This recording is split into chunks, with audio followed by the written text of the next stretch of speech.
This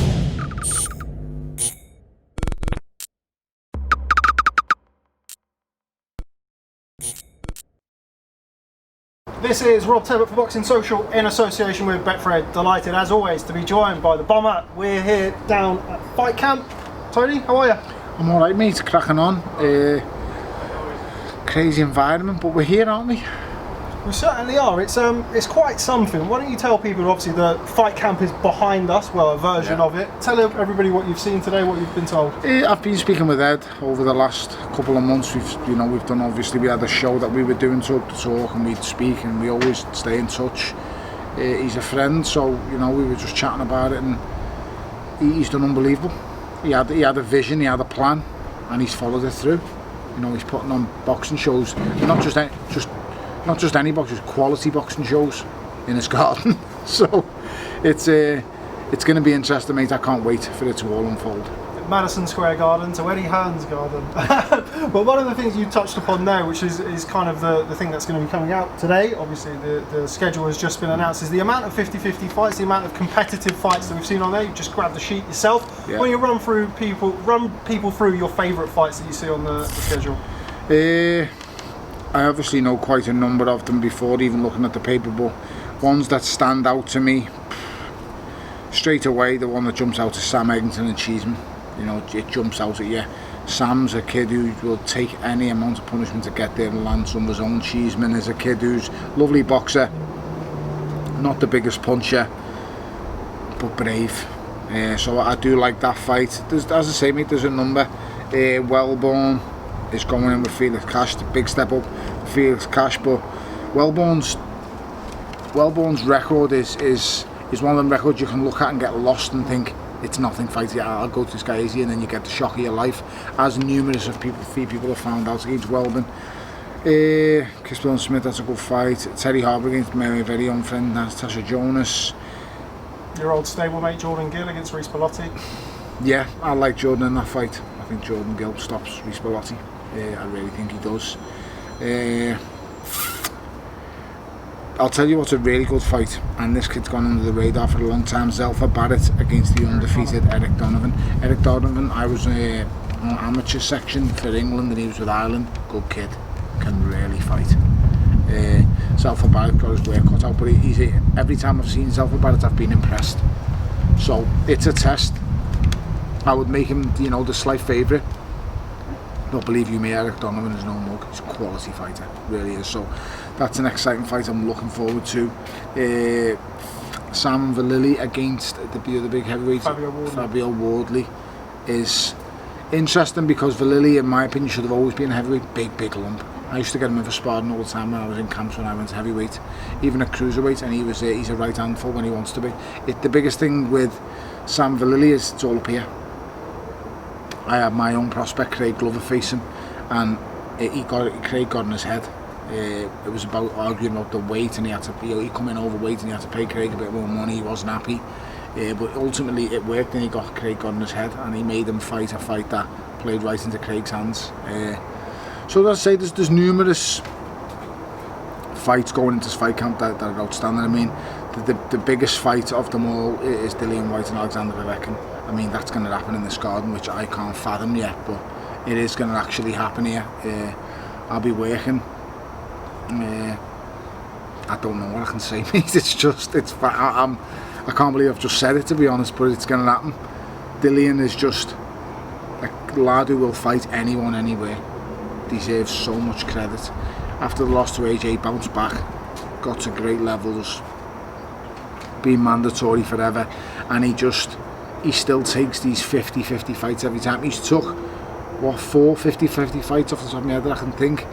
So there's the Rivas one, absolute killer of a fight. The Joseph Parker fight, absolute killer. The rematch with Dell after what happened in the first fight.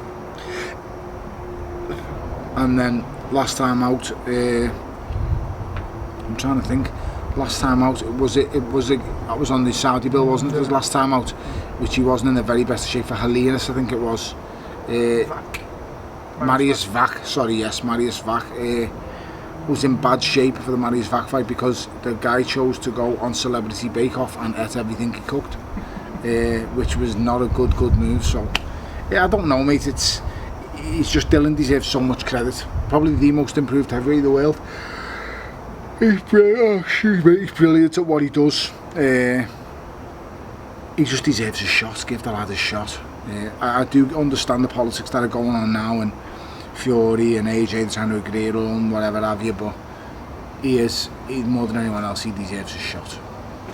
Before we come on to Dillian Whyte and his protracted status with the WBC, we spoke a few weeks ago, we've spoken in the past, and I've spoken to many fighters who talk about having the atmosphere. There's nothing like walking out into a packed O2 on a Saturday night and you've got fans screaming, and obviously you've got fighters who we always hear through the trade who you'd have seen in the gym, or gym fighters look fantastic in the gym because there's no lights, there's no crowd, there's none of that anxiety. How big of a factor do you think that could be coming into fight camp? It'll be a bit interesting and strange when they're making the ring walks and when the announcements are being made, but believe you me, as soon as someone gets punched in the face, they'll soon switch on. So there is no strike to reality and in the present, and getting punched in the face, believe you me, it quickly brings you around. So no one will be here thinking, oh, look around here, look at the tree over there, look at the birds in the sky. It'll just be take a jab, switch on, and that's how it will go. So it'll be interesting. I think it'll be airy. The fighters will be a lot calmer. You won't get fighters who are emotionally attached to the event and the crowd sends them crazy or they're screaming, shouting. You won't see that.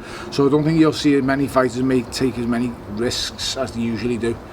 It'll be a bit more technical, I think, early doors, until, as I say, someone gets really punched with a big shot. And then that's when people usually revert to type. Everyone has a plan until they get punched in the face. The truest saying, you'll have it here in boxing, mate, 100%. Going back to what you just said about Dillian Whyte's status with the WBC, obviously we've got this huge undisputed title fight kind of lurking in the background, a lot of the talk around AJ and Fury. What do you think is a fair compromise for everybody? What would you do if you were in charge and you could give everybody a fight or a path? What would you do? With what? Dillian Whyte's status? Would you have Dillian Whyte fight Tyson Fury next? Would you have him wait until after? Do you know what I think the ideal thing? I think it's absolutely insane that Deontay Wilder's going straight back in with Tyson Fury. I think it's very brave. He is a brave fighter. Excuse me again. He always has been a brave fighter, Deontay Wilder. One thing you cannot question is that man's bravery. So, but I think he's insane. I don't think he's being very well advised going straight into a rematch with Tyson Fury. Take your step aside money, and I'll tell you what's a great fight. Face Deontay Wilder. Dillian Whyte, sorry. Dillian Whyte faced Deontay Wilder in the run-up to this, and let Fury and AJ fight each other. Let's just get an undisputed unified champion, and the winner, and straight away the winner of the Wilder Whyte fights the winner of Fury AJ. I just think that's a perfect scenario. Don't get me wrong, the only person who should have any kind of argument towards that should be Dillian Whyte, who's been waiting forever for the shot, but I think he'd definitely take it. Profile, money. I mean, imagine sticking them two fights on one bill. I mean, I don't think you could, because the splits would be ridiculous, but if you could agree to give both them fighters, I don't know, 5 million each, and then you believe you mean there's a lot of change left over for Fury and AJ. But I don't know. That would be my thing on doing that. I just think Deontay Wilder goes into that Fury rematch and he's now making it a career-defining fight, it could be potentially a career-ending fight. And he doesn't need that yet because he's still a work in progress. Deontay Wilder, he is far from the finished article. The kid's got so much power, he just needs to tame it. So we'll see how it goes. You know, it's still got a lot of negotiating to do, but it's great that the two main people in each camp have came together. Eddie Hearn is talking to Bob Arum. Bob Arum is in charge of Tyson Fury. Eddie Hearn is in charge of AJ's work that goes on the promotional side. So that's happening now. So, you know, Bob Arum is a very reasonable man,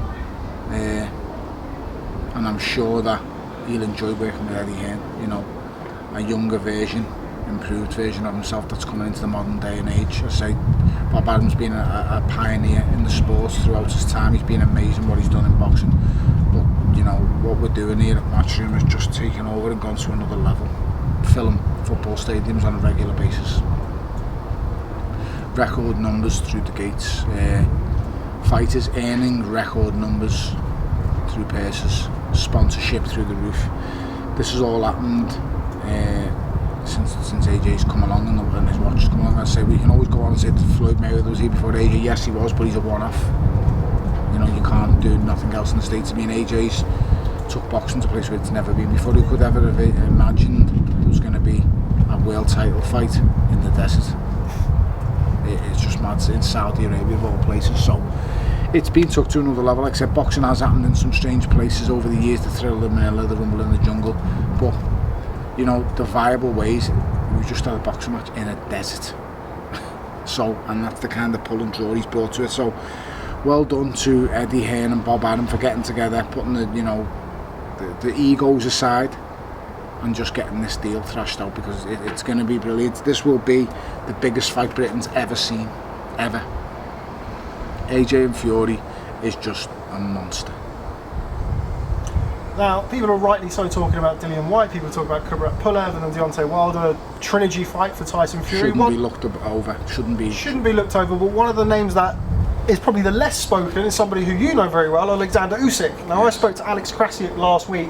They don't seem to be intent on moving anywhere with their WBO mandatory. Does that surprise you? Do you know what? My negotiations with them was brilliant. I just told them what they were getting and they took it. So, but he's a great guy. All of his team are good people.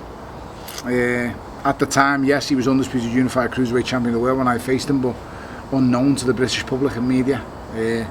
That's a different story after he's beat me up. But a brilliant fighter.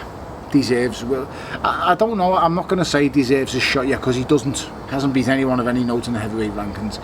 He's been basically given a lofty position in the heavyweight division because of his achievements at cruiserweight, which is well deserved, by the way. He's probably the greatest cruiserweight that's ever lived.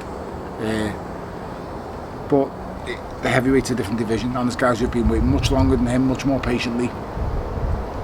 Let them have their time. Son, your time's going to come. You've still got youth on your side, an amazing fighter. Just let him, he's going to be there. He'll be there soon enough, so we're looking forward to seeing it. Okay, well, before I let you go, Tony, do appreciate your time as always. AJ Fury, who wins and why? I just can't look past AJ. I just think styles make fights. People will say, oh, you're AJ's mate. I've known Tyson Fury longer than I've known AJ. It's just a prediction, which I've got many wrong over the years, but I'm just adamant that I think that he gets it done. It's the only way of beating Tyson Fury is to jump on him and not care what's coming back. And I believe the only man who's capable of doing that in the heavyweight division, well, there's two, but I don't think one man's got the physical and athletic prowess to be able to pull it off as AJ.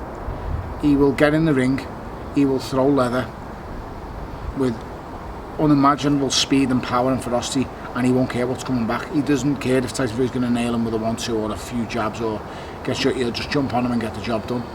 Don't get me wrong, I do believe he's got 6 rounds to do it, because if you don't solve the Fury puzzle in the first 6 rounds, you're finished, mate. It only gets more difficult as it goes along. So it is a puzzle that needs solving, but I just can't see past Anthony Joshua in the first 6 rounds.